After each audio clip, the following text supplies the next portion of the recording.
Voilà pour l'essentiel de l'actu sport. Je vous souhaite une excellente journée. L'invité du jour.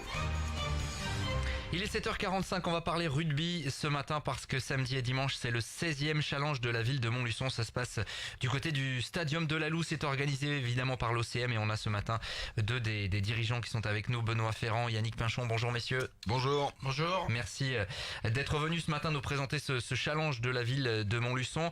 Je le disais tout à l'heure, ce sont 700 jeunes qui vont être lâchés comme ça sur les terrains. Ça va faire du bruit tout ça.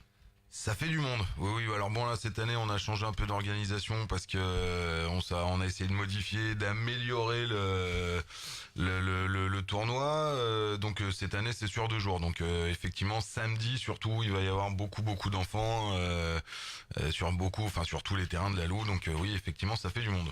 C'est quelle catégorie ? Alors le samedi ça sera U6 U12 du coup et puis le dimanche ça sera les moins de 14 donc qui eux jouent à 15, donc c'est pour ça qu'on a qu'on a modifié la formule parce que du coup ça posait quelques problèmes d'organisation vu qu'on a 3 terrains à la Loue pour faire 2 terrains à 15 ça faisait démarrer les 14 un peu tard, donc c'était un peu compliqué par rapport au club de les faire venir et tout ça à des heures entre guillemets milieu d'après-midi à la fin des tournois des autres, donc voilà on a changé la formule et donc beaucoup de monde ce week-end à la Loue. Il y aura en tout une quinzaine de clubs représentés. C'est toujours un peu un casse-tête là pour les clubs. Il faut les solliciter, il faut que tout le monde soit dispo. Alors il faut les solliciter, il faut donner une date assez rapidement, sur les saisons puisqu'on n'est pas les seuls à faire des tournois. Essayer d'être le plus attractif possible pour qu'il y ait forcément quelques têtes d'affiche qui viennent et que ça crée un peu un effet boule de neige, que les autres aient aussi envie de venir en se disant Montluçon c'est un bon tournoi, c'est bien organisé, on va y aller cette année pour essayer de se mesurer un peu avec les autres et donc oui c'est important pour nous d'avoir une bonne image pour essayer par rapport aux autres d'être mieux que les autres, disons. Ouais, bien sûr. Alors notamment il y aura une tête d'affiche, on va le dire comme ça. C'est le grand club régional. C'est l'ASM qui sera là. Ça c'est toujours marquant de voir les maillots jaunes et bleus là sur les terrains, notamment à Montluçon. Oui, tout à fait, parce que en plus, je crois qu'en catégorie U12, il y aura les 2 fils à Aurélien Rougerie qui seront présents sur le pré, donc toujours intéressant pour le club. Ouais, on sent que les équipes qui jouent l'ASM, même dans les catégories de jeunes comme ça a un impact quoi. Ils font waouh, on joue l'ASM quoi. Ah, c'est sûr, ils viennent avec les beaux maillots comme les pros, donc automatiquement les jeunes ils sont un peu impressionnés, mais ça va se faire. Alors globalement, il y aura des clubs de la région essentiellement, c'est ça ?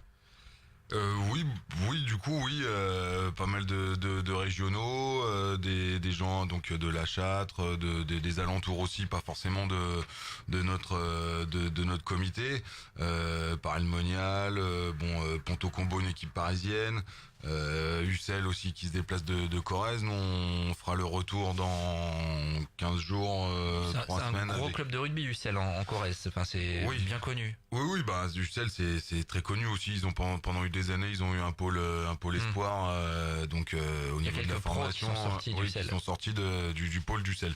Après ça a un peu changé là sur les dernières années puisque le mode de fonctionnement de la fédération a changé aussi. Mais oui, Ussel c'est toujours un club intéressant et de renommée nationale. Voilà. Ouais, donc il y aura également Moulin.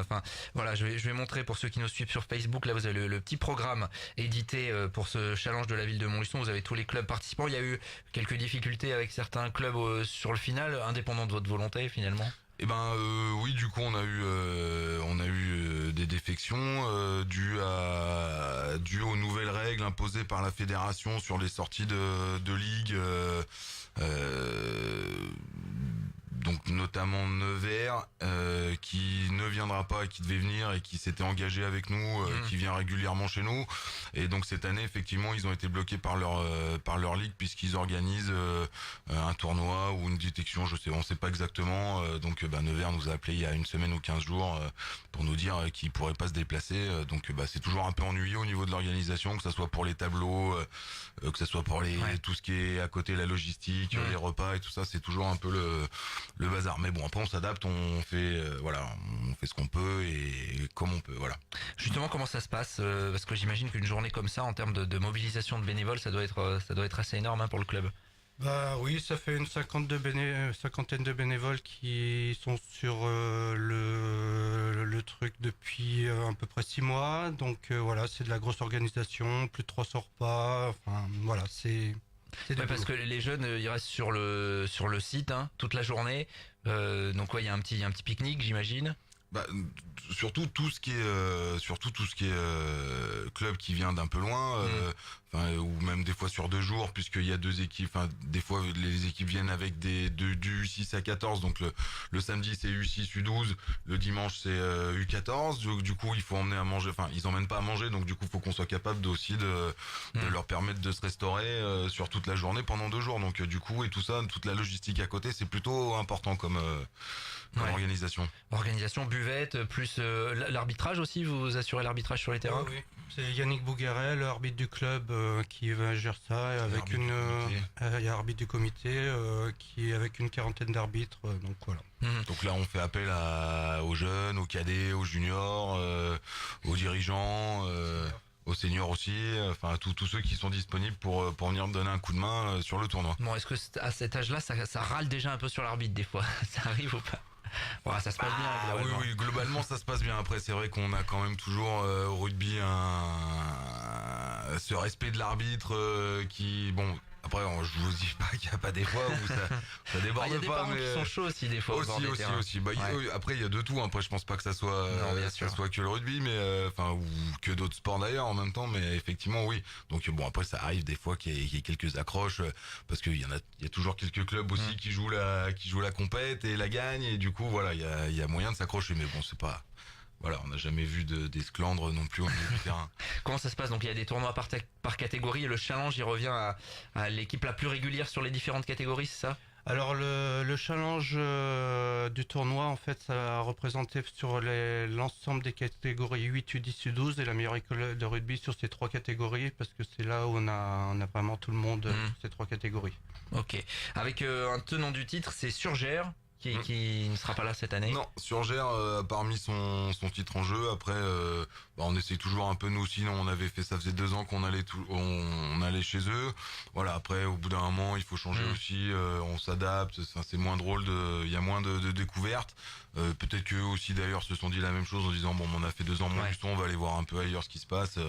D'où ce que je disais tout à l'heure, d'être aussi être capable de se renouveler aussi au niveau des équipes et d'avoir un tournoi qui tient la route, quoi. Il y a quand même un beau palmarès. Nevers, vainqueur en 2015-2016, Clermont en 2012, et puis Montluçon en 2014, hein, la dernière victoire, c'est pour cette année.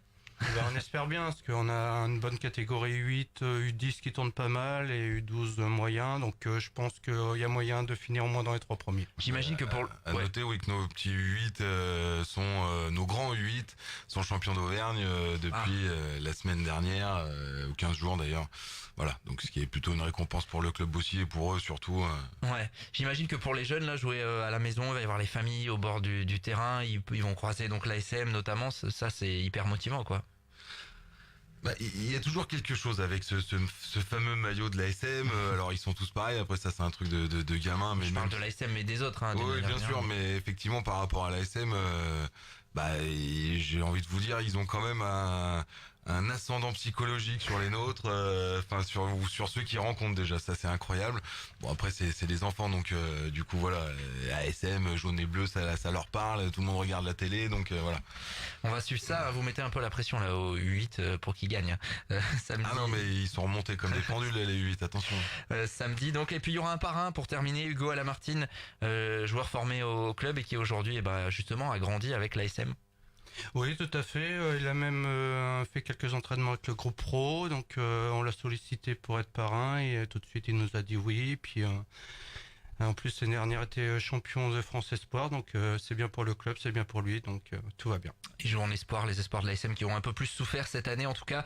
Mais si vous voulez découvrir peut-être les futures pépites de demain, rendez-vous au Stadium de Lalou.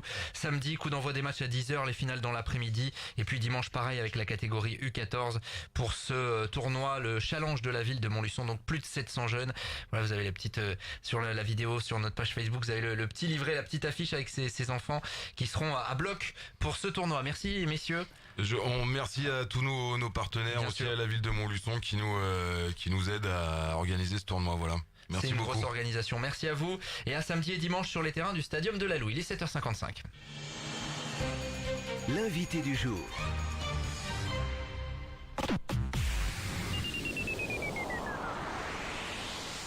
Oh là là, c'est la galère. J'arrive pas à trouver de la lingerie adaptée à ma morphologie. Tu vas où, toi? Je vais à la maison du corset, rue Baraton. La maison du corset? Mais c'est pas un magasin un peu has-been? Non, t'inquiète.